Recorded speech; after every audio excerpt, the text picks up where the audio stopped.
Nomination মনে করেন মোটামুটি সেটেল হয়ে গেছে। এখন তারেক রহমান এসে যদি বলে ওইটা না, বরং যে পায় নাই বঞ্চিত লোকটারে যদি ডাকে, তুমি ঢাকায় আসো, তোমার সাথে আমার কথা আছে, আমি তোমার উপরে সন্তুষ্ট, যে জামাতের লোক। আর যদি বলে মুক্তার সাহেব না, আমি দাড়ি পাল্লাটা তোমার হাতে দিতে চাই, কারণ আমি তোমার পরে সন্তুষ্ট। আমার আল্লাহ বলছেন, হে প্রশান্ত আত্মা, ফিরে আসো, ফিরে আসো তোমার রবের কাছে।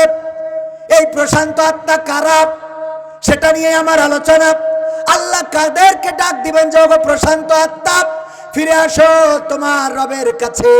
সুবহানাল্লাহ বলা যাবে না?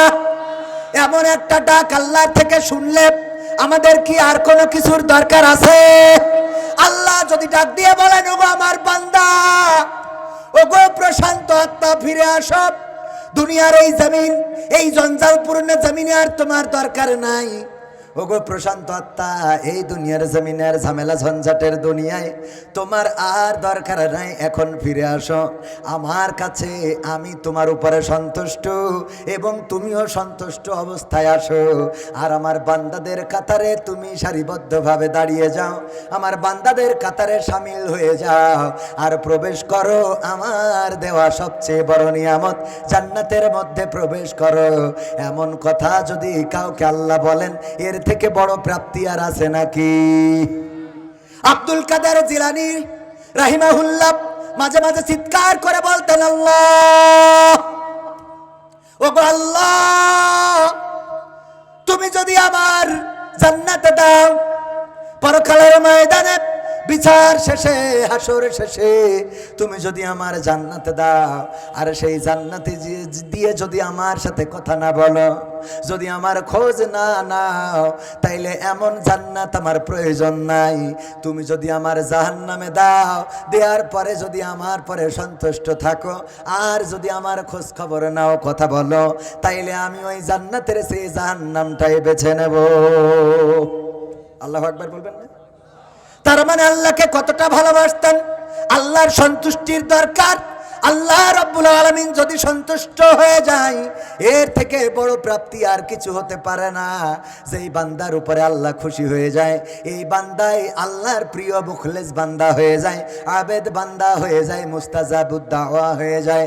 সে যাই বলে আল্লাহ সেটা কবুল করে নেয়, সে যা বলে আল্লাহ সেটা শোনেন, সে যা দোয়া করেন আল্লাহ সেটা কবুল করে নেন। এমন বান্দা হওয়ার দরকার আছে না নাই? আল্লাহর প্রিয় বান্দা যদি হতে হয়, তাইলে আজকের ওয়াজটা আপনার জন্য কেমন করে হতে হবে? এই ডাকটা শোনার জন্য আমাদের একটু চেষ্টা করতে হবে, কষ্ট করতে হবে। মাঝে মাঝে উদাহরণ দিতে যেয়ে বলি, তারেক রহমান দেশে আসতেছেন, নমিনেশন মনে করেন মোটামুটি সেটেল হয়ে গেছে, কেশবপুর বা অন্য জায়গায় যে পাওয়ার কথা ধরেন সে পায় নাই। এখন তারেক রহমান এসে যদি বলে ওইটা না, বরং যে পায় নাই বঞ্চিত লোকটারে যদি ডাকে, তুমি ঢাকায় আসো, তোমার সাথে আমার কথা আছে, আমি তোমার উপরে সন্তুষ্ট, আর তুমিও আনন্দ চিত্তেই আমার কাছে এসো, মনে মনে তুমি খুশি মনেই এসো, কোনো অসুবিধা নাই। আর যাওয়ার পরে যদি নমিনেশন পেপার ধরাই দিয়ে বলে তুমি ধানের শীষের যে 300 লোক তাদের কাতারে সামিল হয়ে যাও, আর এমপি হয়ে এসে সংসদে দাখিল হয়ে যাবা, এমন কথা যদি কারোর ঢাকায় নিয়ে যেয়ে বলে বিএনপির লোক, বলেন তার মতো খুশি আর কেউ কি থাকবে? কথা কয় না? এটা কি চূড়ান্ত সফলতা? এটা তো চূড়ান্ত সফলতা নয়। আচ্ছা, বিএনপি দিয়ে বললাম, অনেকেই বলবে হুজুর আমাদের দিয়ে কেন বললেন? ধরে নেন যে জামাতের লোক, জামাতেরও যদি কাউকে ডাক্তার শফিকুর রহমান ডেকে নেয়, আর যদি বলে মুক্তার সাহেব না, আমি দাড়ি পাল্লাটা তোমার হাতে দিতে চাই, কারণ আমি তোমার পরে সন্তুষ্ট, তুমিও সন্তুষ্ট থাকো, আর তুমি অন্য যারা দাড়ি পাল্লা পেয়েছে ওদের কাতারে সামিল হয়ে যাও, আর প্রবেশ করো বা জাতীয় সংসদে। এইটা পাওয়ার পরে কি জামাতের লোকও খুশি হবে না অখুশি হবে? খুশি হবে না অখুশি হবে? খুশি হবে অবশ্যই। এটা মানবীয় দুর্বলতা, এটা আমাদের কি মানবীয় দুর্বলতা, এটা থাকবেই।